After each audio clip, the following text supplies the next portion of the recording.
Hi everyone, it's Martin Shkreli, and I'm here to do chapter 11 of the chemistry work. Chapter is called Properties of Solutions, and so it's going to be a little bit dry, very stoichiometric, not very useful theoretically. We're going to pick up a couple of interesting and cool things, but nothing totally important. So if you don't have the time and you just want to study pharmaceuticals, this is probably a chapter you can skip safely. Having said that, I don't recommend that you do that if you are interested in a full knowledge of chemistry, because that's going to be pretty important. Well, let's get into it. Let's talk about solutions. So we know what a solution is. It's a homogeneous mixture, right? But we like to talk about solution compositions and solution concentrations a lot, so let's do that. For example, I'm drinking a coffee, which isn't quite a solution. But the water, I guess you could call it a solution. And I like my coffee very sweet, so there's only a few ways in science at least, to discuss the concentration of sugar in a solution. Nice and sweet. So it's a more concentrated solution. So there's a lot of ways to talk about concentration. And this isn't mental concentration that you need for, let's say, a chess game, which I don't have.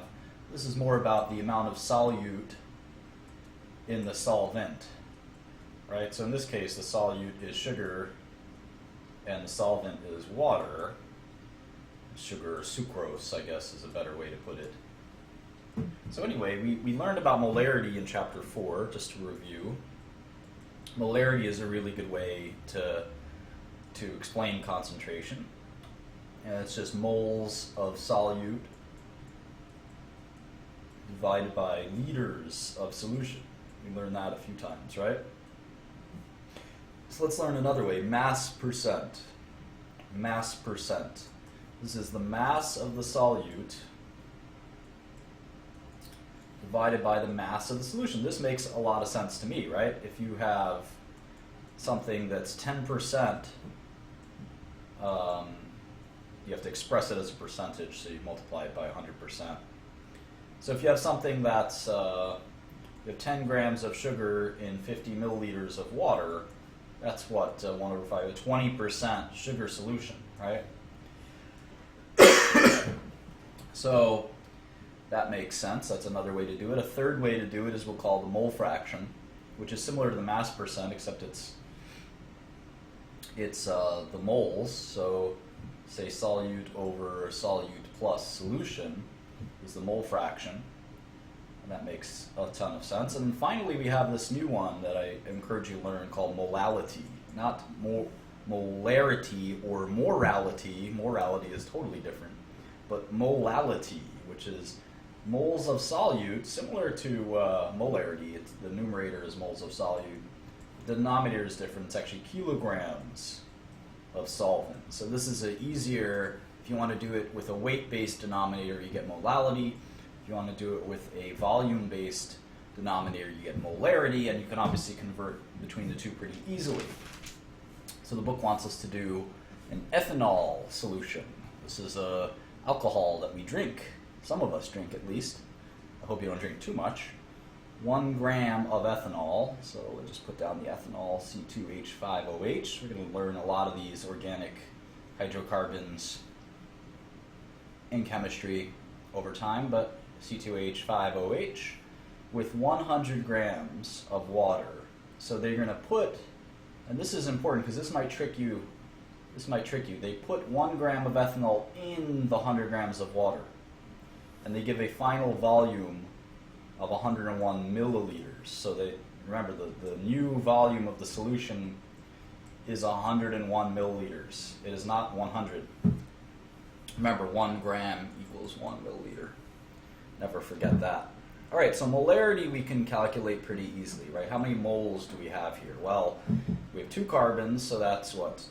Carbon 12, right? C times 12 times 2 is 24.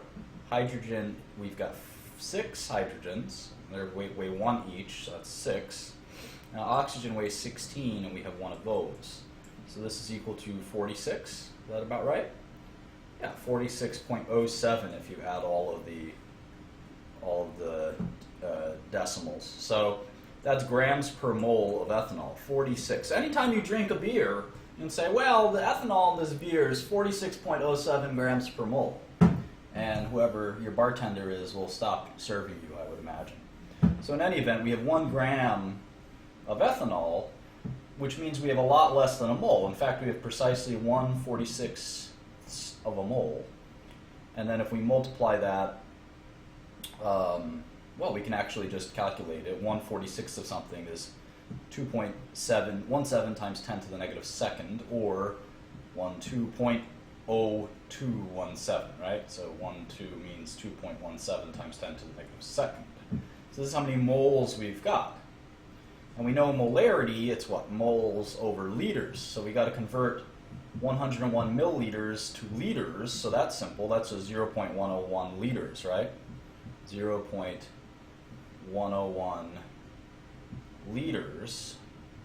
And we can actually do this math very easily, right? This divided by this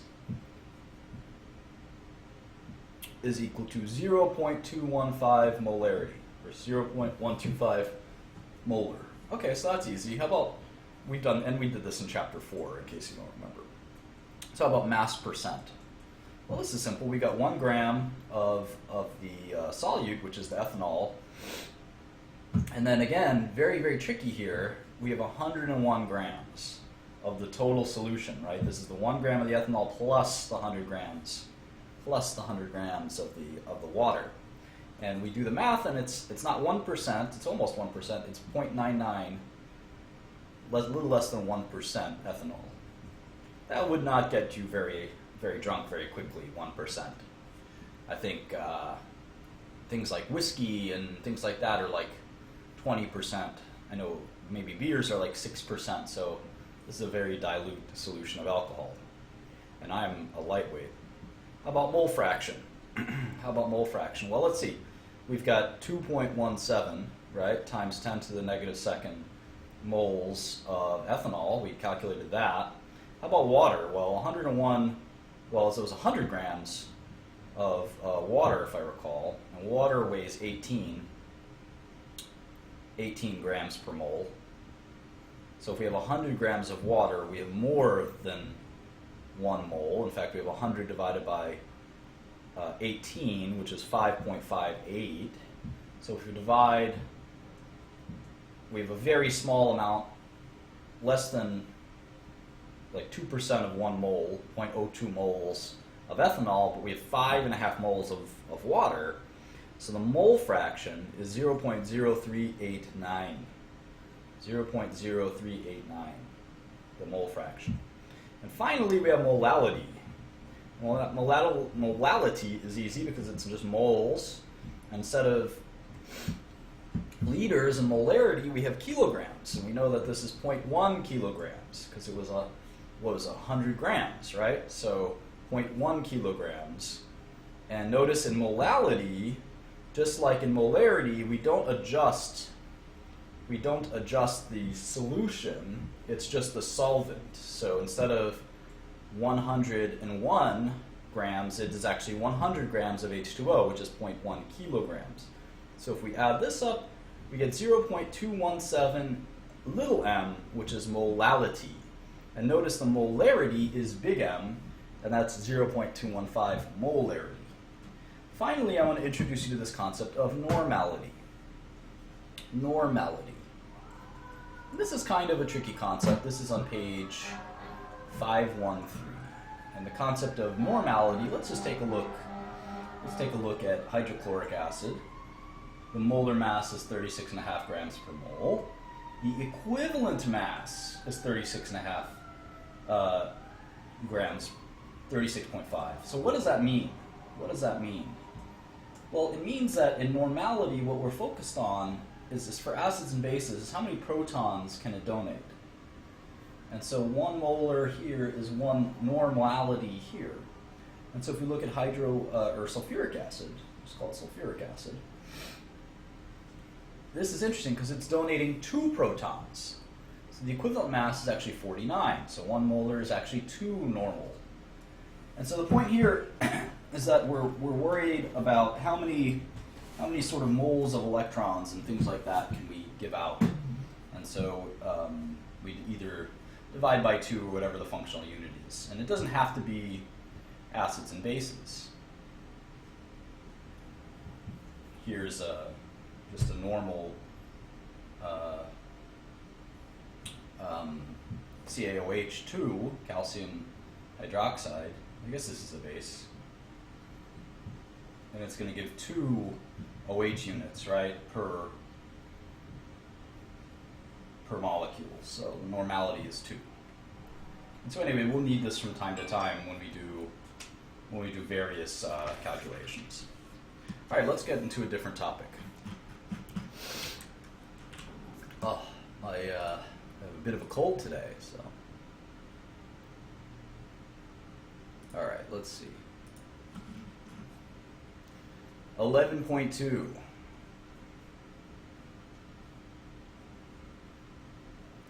This is page 514. More than halfway done with the book, which is great.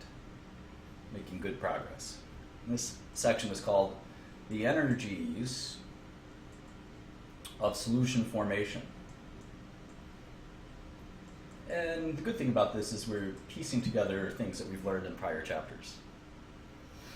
So the biggest thing we want to learn here is like dissolves like. And this is sort of the opposite of opposites attract. Here, you have for dissolving, for solubility, you have the concept that like dissolves like. So a polar solute can be dissolved in what? In a polar solution. And it can't be dissolved in a nonpolar solution. And likewise, nonpolar will dissolve in nonpolar. So that's how solubility works. We're going to understand a little bit more about solubility, but there's sort of 3 steps. 3 steps to form a liquid solution. The first is we want to expand the solute. And what that means is we're going to break the intermolecular, intermolecular forces so that we have individual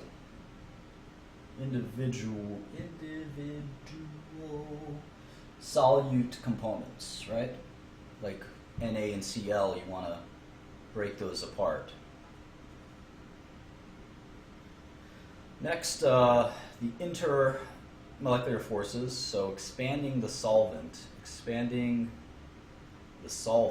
concept. And then finally, allowing the 2 to react. And this sort of makes intuitive sense. Solution and the solvent to interact. That makes a lot of sense. And all 3 have some kind of energy requirement, whether it's giving or taking. So the delta H, or the enthalpy heat of the solution, is equal to each of the 3 steps. And we'll talk about these 3 steps in some detail. And so obviously if energy is absorbed, it'll be a positive. If energy is given off and released, it'll be a negative. So what we'll often see is that delta H3, when they interact, that'll be an energy releasing phenomenon. And these 2 should be energy requiring phenomenon. So think about that for a second. So let's look at an example. Let's take sodium chloride. And we'll say that to separate these out into ions,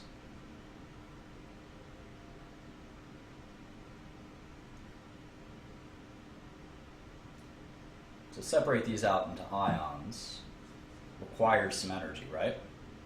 Requires 786 kilojoules per mole. And we'll call that step delta H1. Delta H1 is 786 kilojoules a mole. All right, let's look at the next step. We'll take water,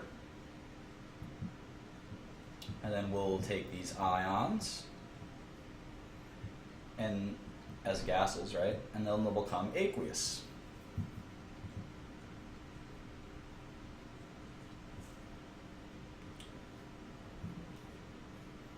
And this entire process releases 783 kilojoules per mole. So the net amount is 3 kilojoules per mole. That's the enthalpy heat of solution here, 3 kilojoules per mole. So we add all of these up. And this is both delta H2 and delta H3 in one step here. The second part here. And so this is the enthalpy heat of hydration. That's what we call this delta H plus delta H2 plus delta H3. And so the point is this requires some energy. And that's why when we put salt in water, we need a little bit of energy. We need a little bit of energy to make it dissolve. And so there's a number of other concepts here. Like a good example is any process that requires a large amount of energy, like oil in water would require a large amount of energy. These things won't happen because they require too much energy. That would require 1,000 kilojoules per mole, and that just won't happen by accident. So that's an important sort of concept to think through. All right, let's keep playing with this idea of solubility. I'm on page 517 and 18. Factors affecting solubility. And this is going to be really important. We're going to learn a lot about drugs right now, a lot about pharmaceuticals. So this might be interesting to you. So maybe when I said you can skip this, I was wrong. We'll learn the concept of hydrophobic, which means water-fearing. And this is going to be an extremely important term for you to fully understand as you get into pharmaceuticals. Water-fearing. And lipophilic means fat-loving. And generally anything that's water-fearing will be fat-loving. And then we have the opposite. We have hydrophilic and lipophobic. You don't hear the term lipophobic a lot. The preferred term is kind of hydrophilic. These are both kind of preferred terms, lipophilic, and I think is a little more preferred than hydrophobic. So we tend to go with the philic than the phobic. So anyway, this is water-loving, and this is fat-fearing. My girlfriend tends to be lipophobic. And so anyway, the point here is that something that is water-fearing or fat-loving is non-polar. And something that is water-loving is polar. These are really important. Let me draw you an example. This is let's see, vitamin C.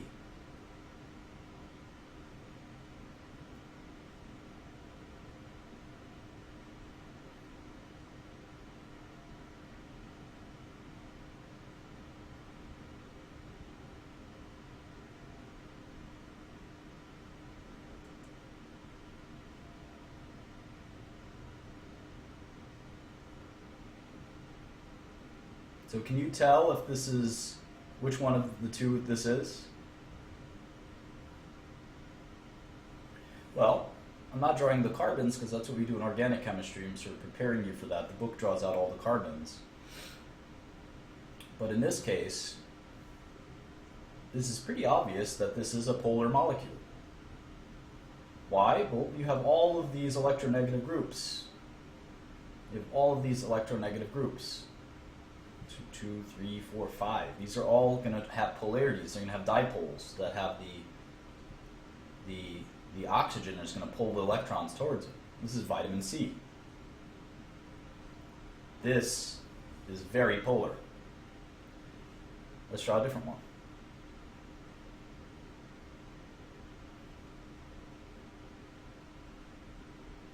This is a very well-known molecule. Extremely important in medicine, in fact.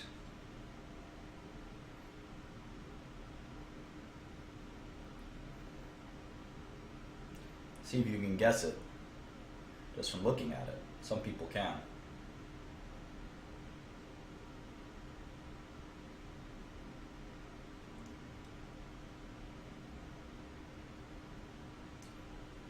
is a very well-known structure. It's called vitamin A.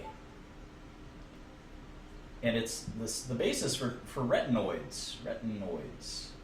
So a good example of retinoid is Accutane. Vitamin A. And this is extremely lipophilic. Extremely lipophilic. You have only basically these fatty carbon chains which are nonpolar. The only polar part here is this OH at the end, but that's not enough. That's not enough to overcome how nonpolar it is. And so this ends up being extremely important in medicine. You know, this whole concept is extremely important because when we design drugs, we need to make sure we have the right polarity. And generally, we kind of want to avoid too much polarity. Let me give you an example. Let's look at a torvastatin, one of the most famous drugs of all time. It's called Lipitor. You can see that it's generally nonpolar. It's got these polar parts here, for sure. But that's important for it to function with the enzyme. So some of it's polar, some of it isn't. You need just enough polarity to be soluble, hopefully, and not enough that you're too polar, because you can't cross a lipid bilayer. The thing about cells is a cell is surrounded by lipids, called a lipid bilayer. You have these lipid bilayer, and the size of accommodation is only so much, but these are non-polar. So if you try to stick a polar molecule in here, it might not be able to go in. And a non-polar molecule can enter the cell a little more easily. Yeah, you can definitely tell polarity by the structure. Let me give you another example. I think of one off the top of my head. I take a drug every day called loratadine. Here it is. It's extremely non-polar. You have a little bit of poles at the end over here, but in general, it's non-polar.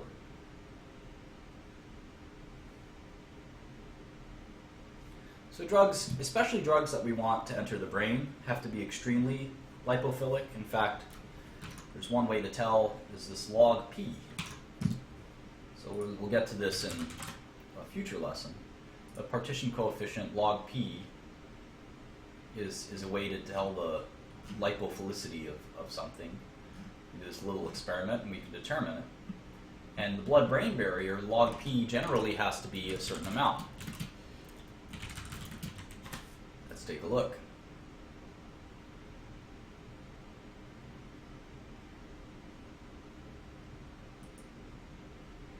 Maybe this will tell us.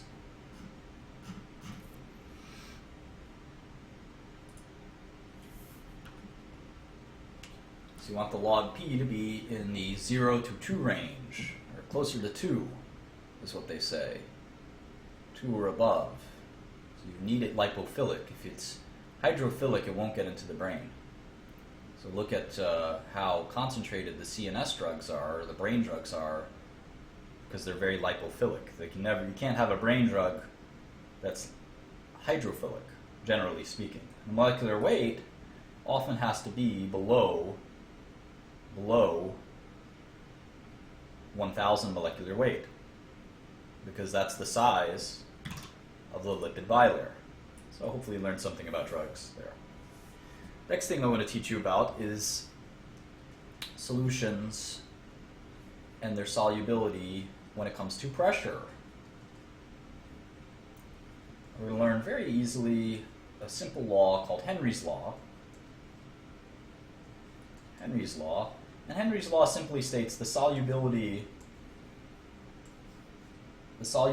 of a gas, and this only applies to gases, increases directly proportionally with pressure. So concentration increases with pressure. And this, we know this from soda. Carbonated soda has carbon dioxide. And the higher the pressure, the more solubility we get. So the amount of gas dissolved is directly proportional to pressure. We don't have to get into that too much. We can also get into temperature. So we learned a little bit about pressure. And it only really relates to gases, but temperature is a little bit interesting as well. And there's some generalities here. It's very difficult to predict. That's one thing to understand. It's difficult to predict temperature dependence on solubility. In fact, we generally just want to observe it experimentally. Having said that, gas is pretty easy. Gases are pretty easy. The solubility of a gas,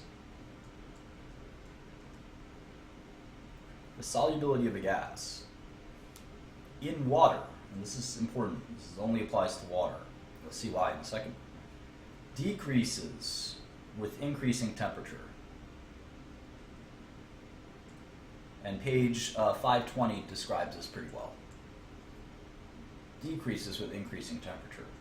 The opposite tends to be true in non-water. So go figure.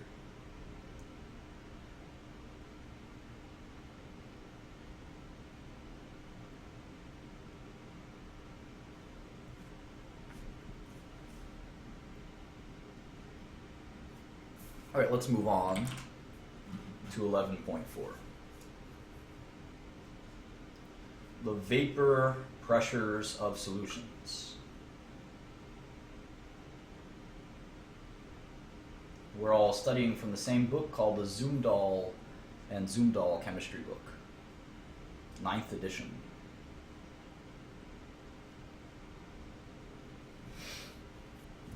All right, so vapor pressures of solutions. So as you can imagine, solutions actually have their own vapor pressure. And we're going to learn something called Raoult's law. Raoult's law, which I'll just leave right here. And it's the pressure of a solution is equal to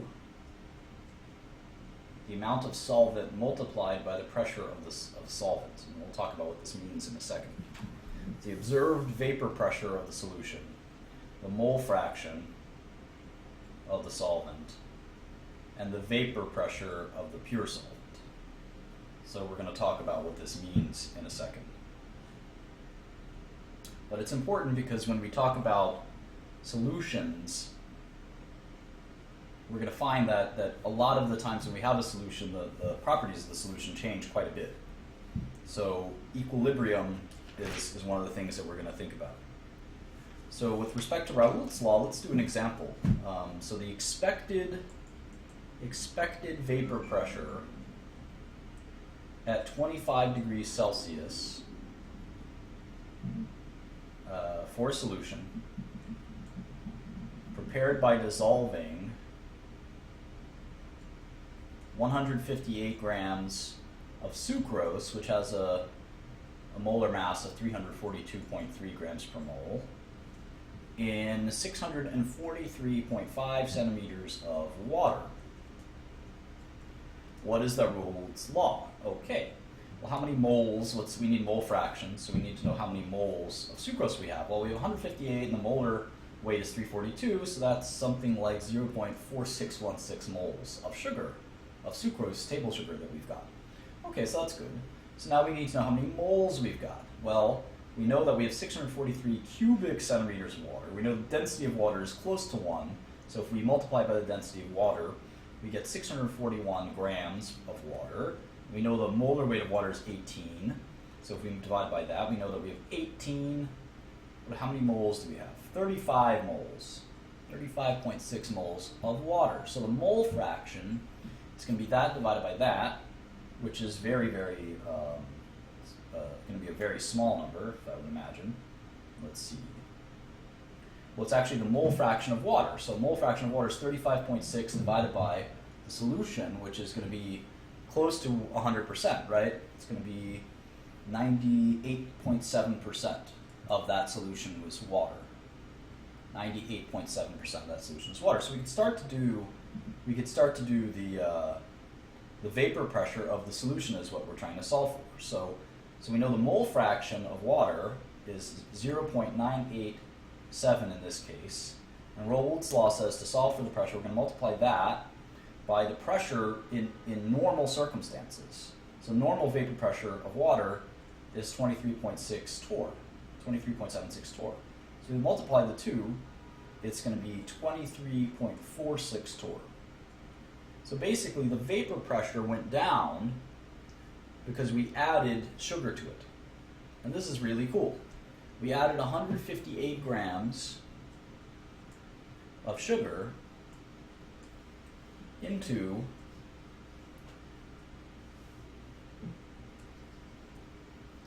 (643.5 cubic centimeters of water. And the pressure, the vapor pressure, went from 23.76 torr to 23.46 torr. So the sugar reduced the vapor pressure. And we're going to see that quite a bit. It's important to know that sugar is a non-volatile solute. Non-volatile. This Raoult's law only applies with a non-volatile solute. There's a lot of adjustments to Raoult's law that we can do, but the basic example is that solutes will change the properties of a solution. And to further that idea, we're going to look at page 527. We're going to look at what we're going to call the boiling point elevation and the freezing point depression. And that's what kind of we just looked at. But these are called colligative properties. Colligative properties. Then the point is that by adding these solutes, we tend to, for example, a non-volatile, like sugar, a non-volatile solute elevates the boiling point of the solvent. That makes sense. That makes sense. The same thing applies to freezing point. It will depress the freezing point. So this all should make a lot of sense to you. And I'm not going to go through the details too much, although I will say that we'll do one example on page 530. On page 530. And so the way that we solve for this is we take something like delta T, or change in temperature, is equal to KFM solute. And we'll call this the molal freezing point depression constant is this. This is a very similar equation to Raoult's law. I'll show you how to use it in a second.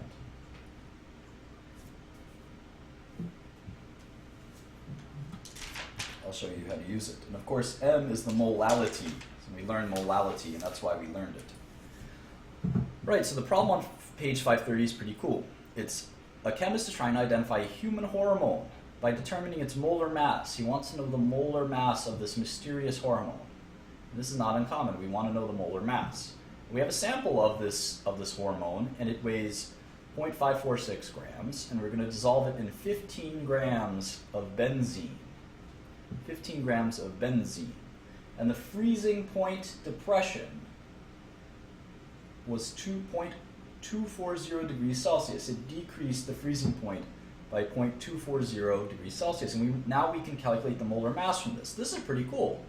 It seems like it'd be hard to calculate the molar mass of a mysterious dissolved object, but just by determining how much it changes the freezing point, which we could determine pretty easily, just through experiments, we can determine the molar mass of this compound.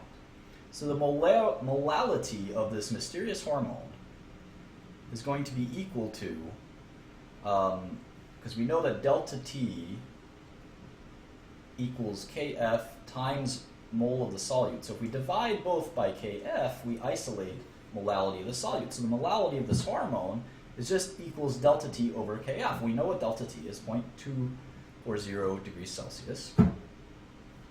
And the molality of the solvent is equal to not only the moles, not only the delta T, but now the Kf. Now the Kf of benzene is well known. You can actually look it up. You can actually look it up quite easily. And it's actually 5.12 degrees Celsius per kilogram or per mole. Kilogram per mole. That's the normal Kf. That's the normal Kf for benzene. So if we add this up, we get 4.69 times 10 to the negative second moles per kilogram. That's the molality. That's the molality. And so we know that molality is the moles of the hormone over what? The kilograms of the solution. And how many kilograms do we have here? Well, we've got 15 grams, so that's 0.015 kilograms. And we know that the molality is equal to 4.69 times 10 to the negative second moles of kilograms. So we can determine, if we multiply both sides by, I guess, 0.015, we can determine that the moles of hormone that we've got is 7.014 times 10 to the negative fourth. That's how many moles we've got. Okay, now how do we get the molecular weight? Well, we know that we put how much of this hormone, 0.546 grams, and that got us that many moles, less than 1 mole. So if we do that equality, let's see, 7.014 times 10 to the negative fourth moles, half a gram roughly, is equal to that much. So let's see, x would be equal over 1 mole. So we cross multiply, and we find out that x is 776 grams per mole. So it's a lot of mental and arithmetic gymnastics, but it's amazing that we could find the molecular weight through this simple process. So the delta T equals Kf m solute. You can look up Kf or Kb if you're looking for the boiling point. It's Kb, delta T equals Kb, molality of the solute. And this all sort of comports well with Raoult's law. Okay, so we got one last topic to cover, and it should be pretty simple, and it's called osmotic pressure. And I actually struggled with the way the book presented this. I didn't love it. So I might struggle here a little bit, but I'm gonna do my best. I think the best way to understand it is not the first example they give, but it's actually this example. So this is this weird connected test tube. And here we have something called a semi-permeable membrane. And we hear the word osmosis a lot. We hear the word osmosis a lot. Osmosis. And basically it's the flow of a solvent into a solution. So we'll call this the solution. And this is a pure solvent. Often this will be something like water. A solution could be, I don't know, it's not a good example of a solution, but blood would be a solution. So this pure solvent will flow through the semi-permeable membrane where only solution can go in and solute can't escape through the semi-permeable membrane, for example. It's got small enough that the big portions, the big molecules can't go the other way, but maybe a solution can. And so the pressure required to stop this flow is called the osmotic pressure. And again, if you have some difficulty with this, I would encourage you to go to some other resources, Khan Academy, other textbooks. The internet's full of information, but it's important that you understand osmosis. And maybe I'm not describing it as best as I can, but this is the concept. And we have this equation, capital Pi equals mRT. So this is the osmotic pressure in atmospheres is capital Pi. It kind of looks like that. M is the molarity. R is our gas law constant, like we have in PV equals nRT. And obviously T is temperature. So we can also determine molar mass this way because we have molarity up in here. So we can use this the same way we just used Raoult's law and freezing point depression laws and things like that to determine molar weight and things like that. So it's pretty neat. And so I won't bore you with that because we just did one of those examples, but this is the basic concept. And there are processes like dialysis. There's processes like reverse osmosis, which is used in a protocol called desalination, which is not a protocol but a process, and so that's very important. When osmotic pressures are equal, we call that isotonic solutions. You may have heard of that in medicine, and this will be somewhat important, isotonic solutions. And even when you have things in medicine like edema, this tends to come from osmosis. So it's very important in medicine, fluid filling and things like that. We don't have to go into too much detail, but that's basically that. To finish this off, we're just going to briefly describe something called a colloid. A colloid. So a suspension of tiny particles in a solution is called a colloid.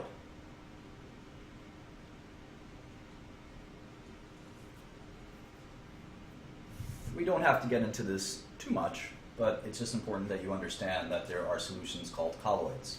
And they scatter light differently. If you have a colloid and you've got little particles floating around, you can imagine that when you point light at it, it'll tend to scatter a little bit, and we call that the Tyndall effect. This is just sort of an introduction to these concepts. We might get into this in more detail someday down the road, we might not, but I think that we're going to end it there. So this was a quick chapter, chapter 11. I hope you enjoyed that, and we'll see you in chapter 12. Thanks a lot, everyone.